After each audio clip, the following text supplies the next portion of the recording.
my honor again to be up here to introduce our guest speaker today.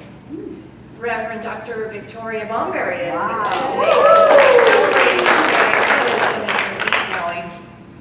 And so I'm going to give you a little synopsis of her skill sets because they are much longer than this.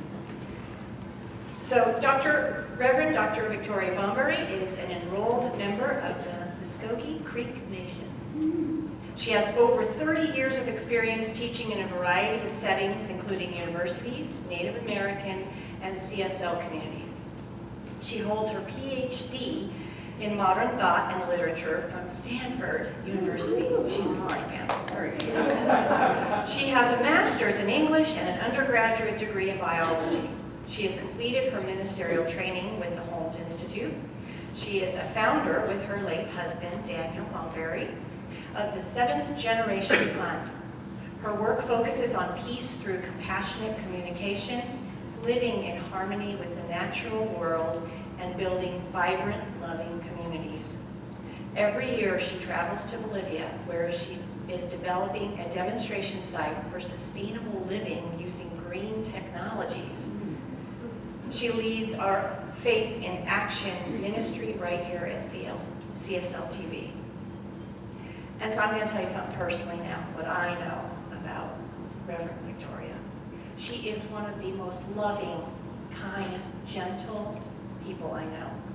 She walks gently on this earth, and she is a radiant light for others to follow. So please welcome Reverend Dr. Victoria.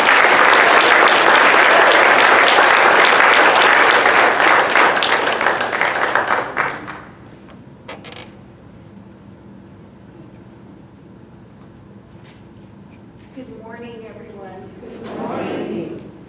You know, it is just my joy and my pleasure to be with you this morning. This is the first time that I've had the opportunity to speak to my own community.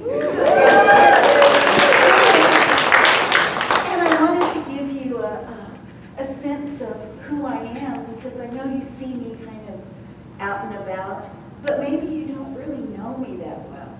So this is how I start the day often. I start with a poem by Mary Oliver that goes like this. Hello, sun in my face.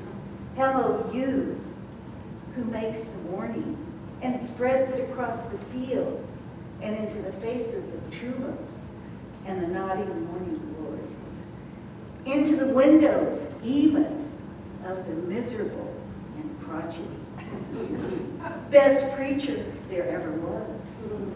Dear star, who just happens to be where you are in the universe, to keep us from ever darkness, to ease us with warm touching, to hold us in its great hands of light.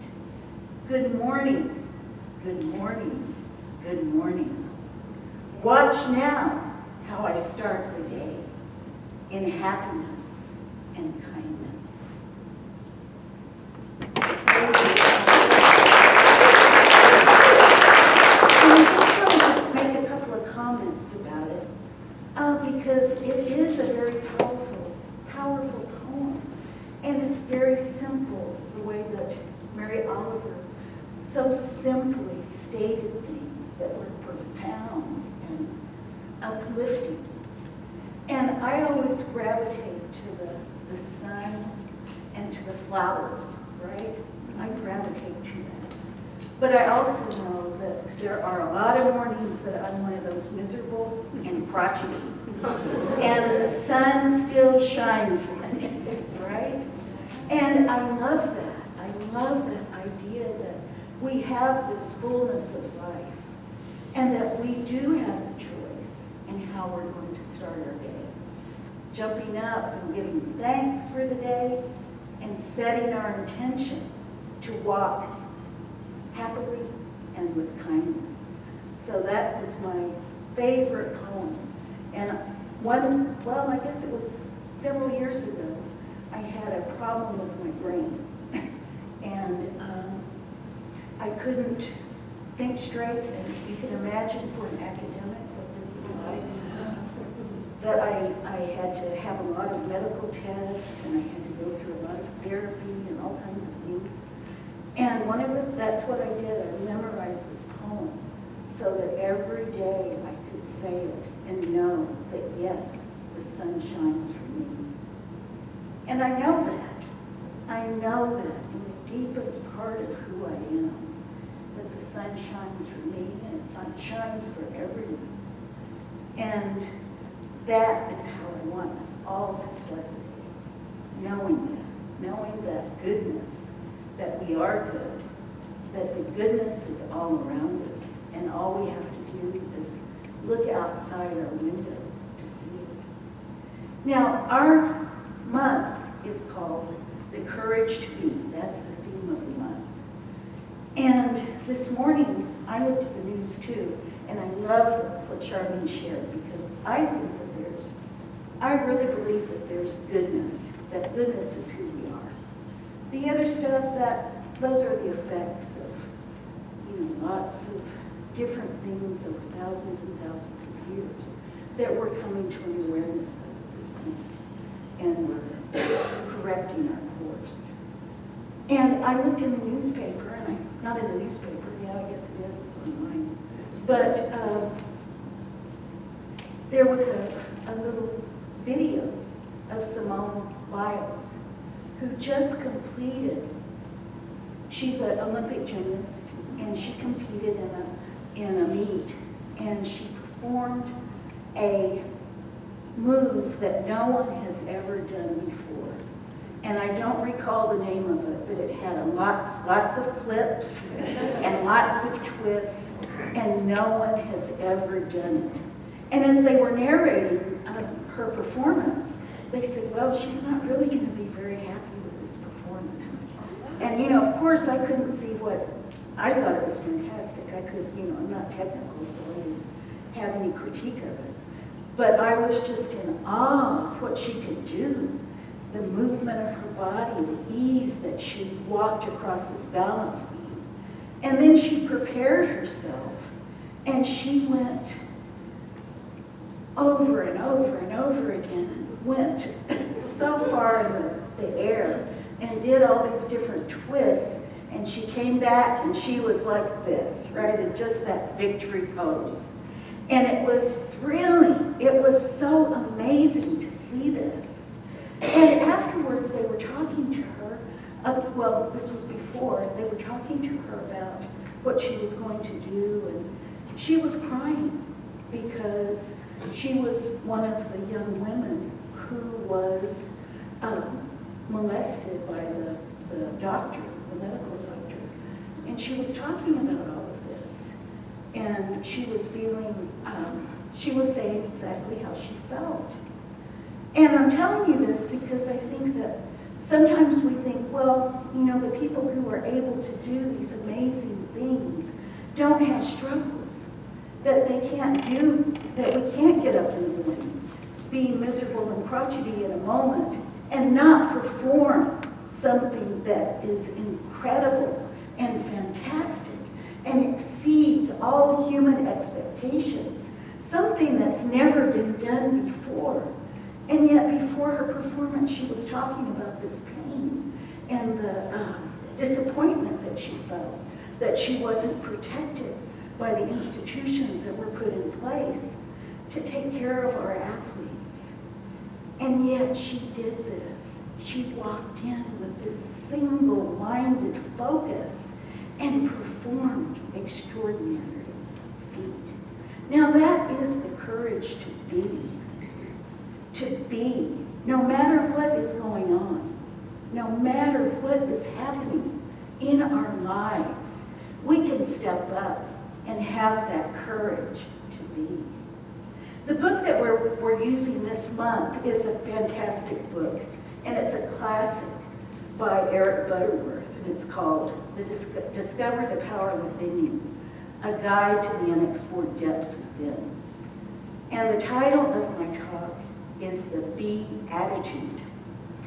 And it's inspired by chapter 6 in the book, which focuses on the first 6 verses of the Sermon on the Mount, known as the Beatitudes. Now, Eric Butterworth plays with that. He says that he calls them the Beatitudes, right? And I really just fell in love with that. And I thought, oh, that is so great. You know, that we can have this Beatitude. And I thought, wow, you know, I want to play with that. What is that Beatitude? And I wanted also to revisit, you know, one of my favorite scriptures in the Bible. I love the Sermon on the Mount. You know, I think that we have all of these things that have grown up around Jesus. And really, Jesus didn't say that much, right? He really didn't say that much. There's the red letter Bibles that will have what Jesus said. And really, he didn't say that much that is recorded. But he did have that beatitude that everyone remembers Jesus.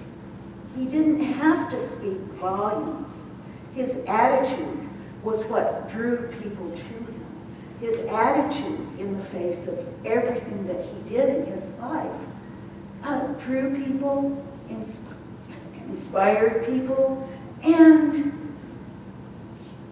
it has gone on for how many years? Over 2,000 years that we are still listening to the words of Jesus. In Ernest Holmes, I was inspired by Jesus. Sometimes in our teaching, we forget how influenced we are by Christianity, by the words of Christ. And I guess I should say by the words of Christ as master teacher. And Ernest Holmes considered Jesus to be his main master teacher, although he explored all kinds of texts from all kinds of religions. But Jesus remained his master teacher. The things that grew up around Jesus and the historical forces that were at work that spread Christianity around the world often obscure the power of his words. But when we go back and look at them and reimagine what it must have been like to be in that multitude that was listening to this sermon, it's magical that his words moved people, and that this particular sermon, it's believed that he actually wrote it. It wasn't just an oral presentation that he spontaneously created. This was a sermon that he actually wrote, and the versions that we have are very close to the words that he said during that time 2,000 years ago. So what is the heaven that we're talking about in Jesus' promise with the Beatitudes? The Beatitudes are a promise. If you have this attitude, this beatitude, it promises that we will see the kingdom of God. We will see the kingdom. It's not a faraway place. It's not a place that doesn't exist in the here and now. Jesus said the kingdom of heaven is at hand. So it's right here in our hands. Jesus spoke these words, the kingdom of heaven is at hand. And what is heaven? Well, if we look at the Greek roots of what heaven is, it means that expanding. It comes from the root that means expanding.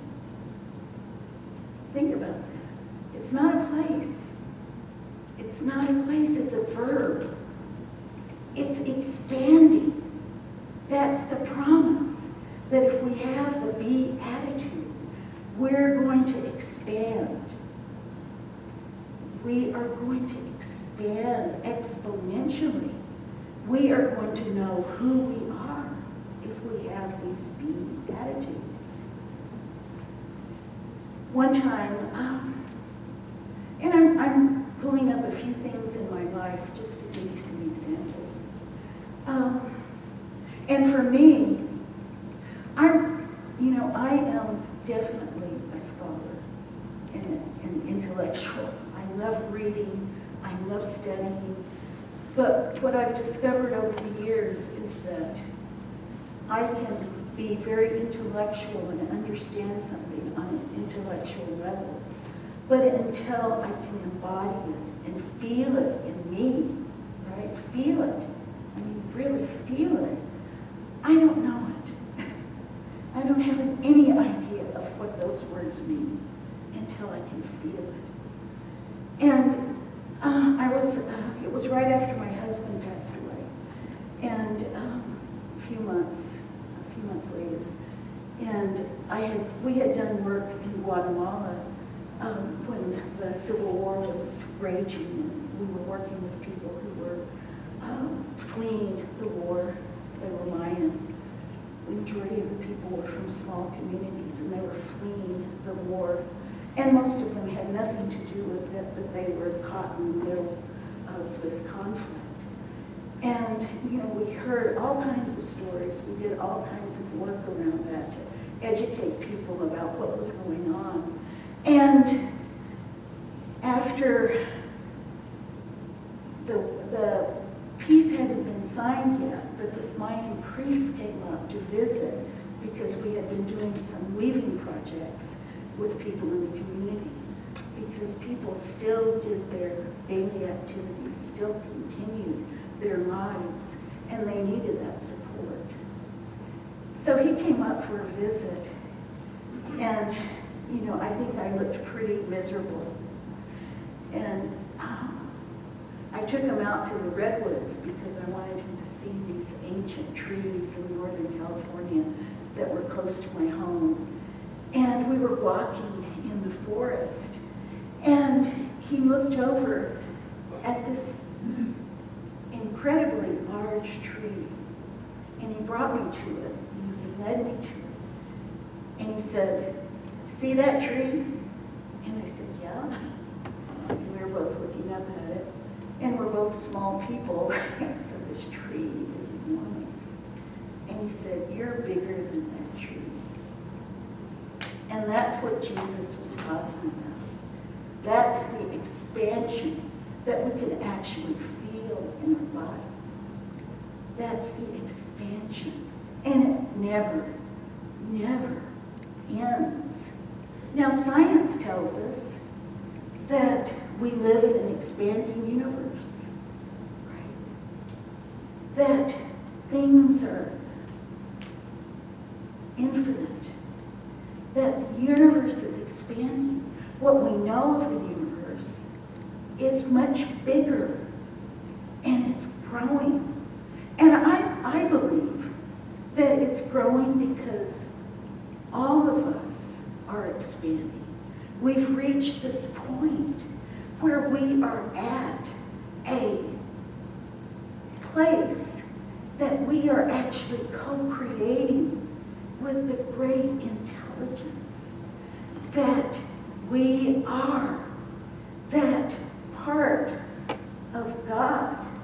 We are in that flow. We are reaching up to heaven, to the heavens, that representation of this expansion. And we are a part of that. We are an integral part of that creation of the expanding universe. And I want to be a part of that. I want to stand in those be attitudes and be a part of it.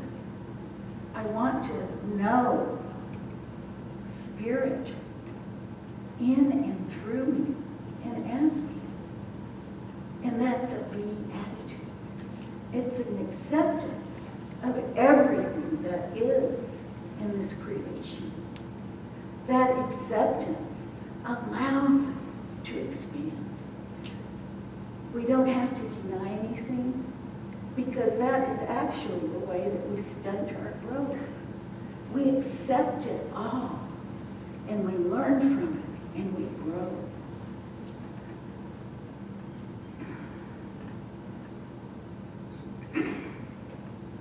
Now, the Beatitudes all start with blessed.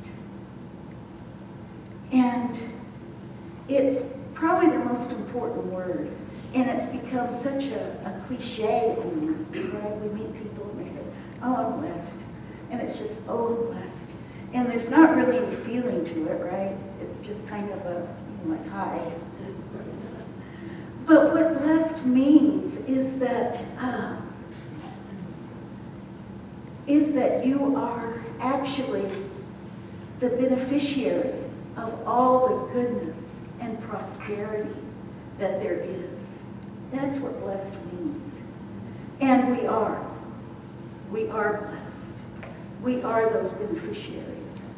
No matter who we are, no matter what our economic circumstances, no matter what our social status, no matter where we live, we are all blessed because we share this common blessings that are brought to us by creation. It's not anything that we have to do. It is ours. We are already blessed. But as we look at the Beatitudes and we step into that beatitude, we are in that flow. We are in that actual co-creation. One of the things that sometimes we've had all of these things put onto the Beatitudes that may be a little bit confusing. One of the ones that was always confusing to me was, blessed are the meek, for they shall inherit the earth. Now, I'm kind of a fighter, if you want to believe that, right? You know, I do stand up because I do believe that there's things that are our human values that we want everyone to have. We want everyone to enjoy all the fruits of the earth, all of the resources, all of the love, all of those things that are good. I want everyone to enjoy that. So I consider myself the warrior in that way. And I will stand up for that. So I often wondered, what does that mean? The blessed are the meek, for they shall inherit the earth. Because certainly being meek couldn't further my way of what I want to see in the world. But meekness doesn't mean that we're meek in submitting ourselves to another person. It's not on the human level of relationship. Meekness is sensitiveness or surrender of consciousness to the influence of something much larger, God.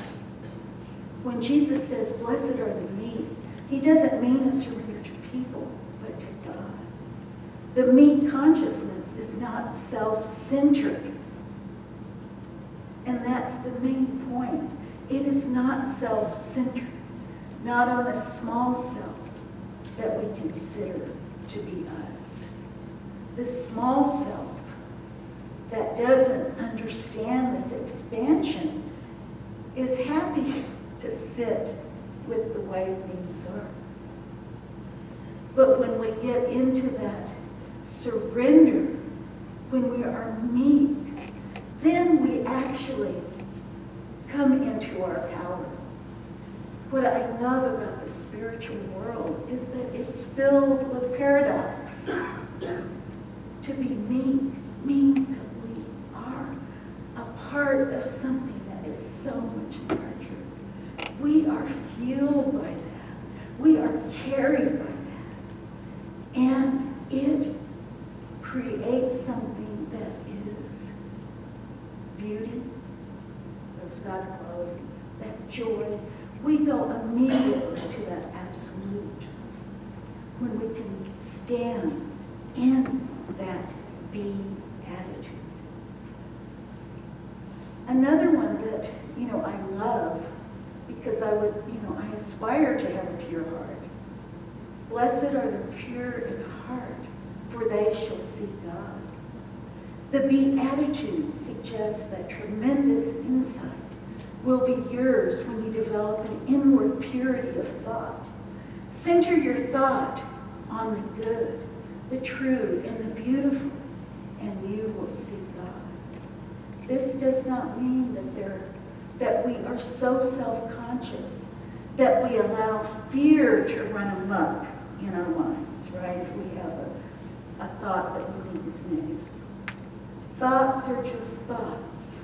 They rise up and they go away. They rise up and they go away.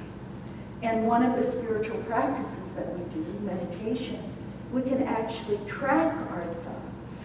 Watch them. Maybe just say thinking, and let it go. Let it go. It's when we center on those thoughts that can be destructive. If I think, oh man, I'm so mad, I want to punch that guy in the face, right? I can think that. That doesn't have any reflection on me, it's just a reaction, right? But if I say, oh, that's my feeling in that moment, and let it go, I don't even have to label it, just let it go. And move my mind back to the beauty and the good. Then there's nothing to do. So sometimes I think that we can get a little bit superstitious, right? Oh, if I have that thought, let's erase it. And we don't have to be ashamed of our thoughts. Our thoughts are just that, they're thoughts.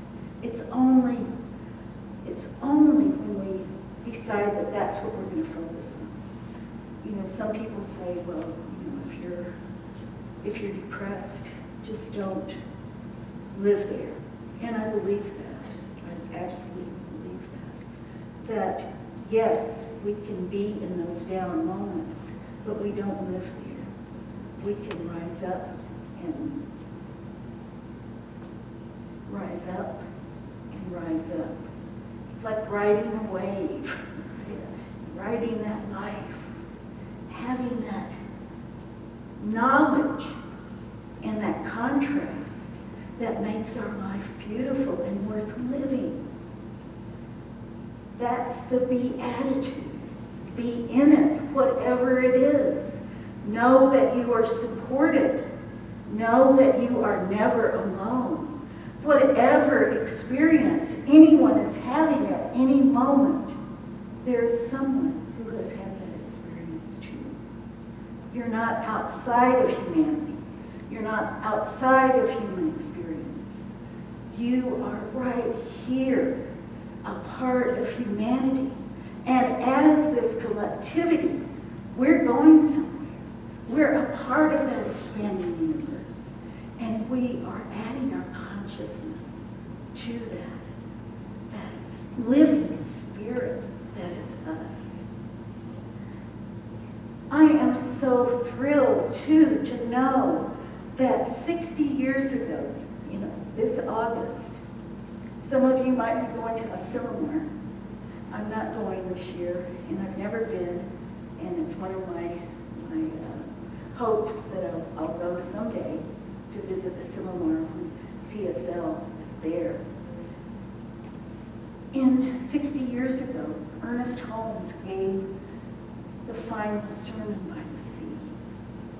And I see a lot of parallels between the Beatitudes that Jesus presented and the sermon by the sea that Ernest Holmes gave.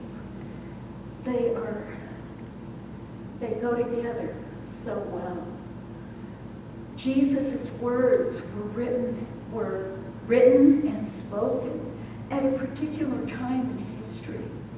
He opened the door for us to know that we could have the right thinking. We could think. We didn't have to just follow a law. We could actually think and participate in this expansion of the universe, the expansion of God.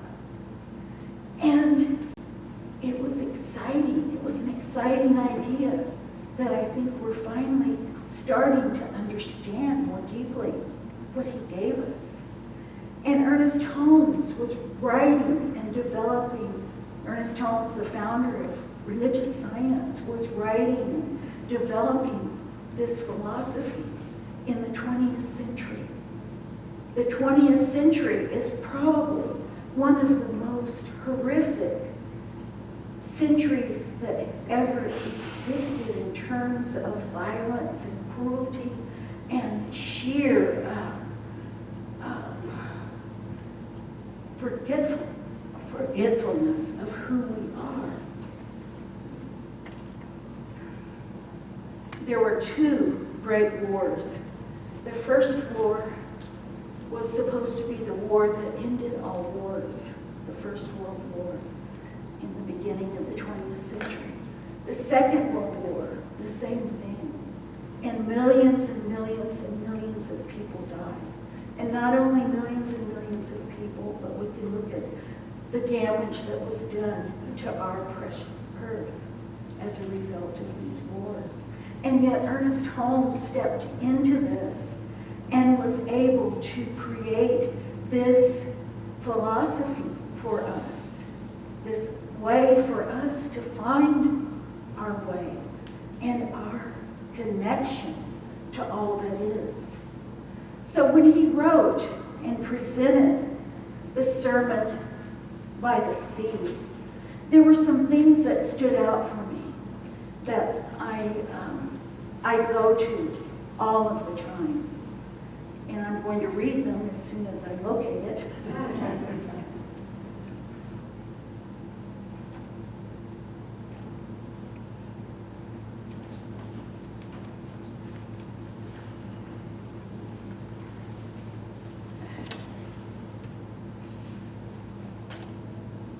Find me one person who is for something and against nothing.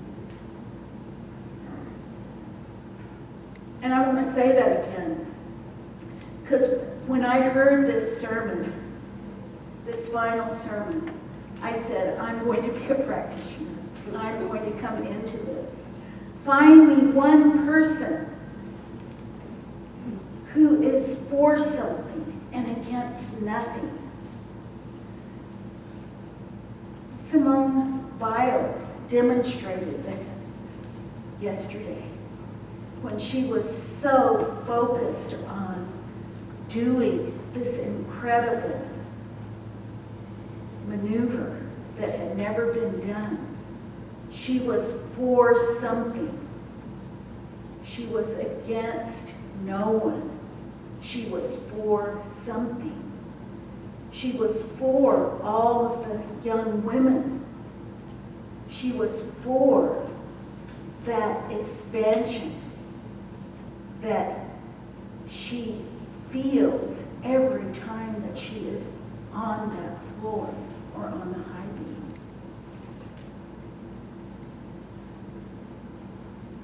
Who was redeemed enough not to condemn others out of the burden of his soul. And I will find another Savior, another Jesus, and an exalted human being. So every time we step up into that beatitude, we are acting as that Savior. And I know, as I look around this room, that I see people who have acted as that Savior for someone. Your story and your courage to be is that saving moment for someone. And that is what the courage to be is all about. Find me one person who no longer has any fear of the universe, or of God, or of man, or of anything else, and you will have brought to me someone whose presence we may sit, and fear shall vanish as clouds before the sunlight. And I think this is the most powerful statement on the Beatitude. Because I do believe that what we experience in our lives is very fear-driven. All of the wars are fear-driven, of lack. All of the things that we get all up in arms about are fear-driven. And all kinds of things are born out of fear. And what would it be like if we were suddenly standing in that place of being where all fear vanished? All fear of the other vanished. When I looked into your eyes, I only saw mine. When I looked into my own self, all I saw was God. That fear would vanish immediately. It would be a thing of the past. It would only operate when I got too close to the stage and I'd fall off. Right? It would operate the way it's supposed to operate, as just a little warning, a little thing that helps us navigate this world that we're in. But the fears that we feed and create as human beings, let's get rid of them. Let's jump into that expansion. Let's step into that be attitude and know that we are fully supported, that we are loved, that we are grounded in this present moment, that we are a part of that beauty and joy and love and life. And as we go about this week, let's remember that. Let's step into that beatitude. Let's look for those stories where people are standing in who they are, who are knowing the truth, who are practicing the truth, who have made that journey from intellect to heart, who are embodying it in a way that we have never seen before. Let's step up and know that we are one with God, with all of creation. Let's be that attitude. Let's practice it. Let's be it. And so it is.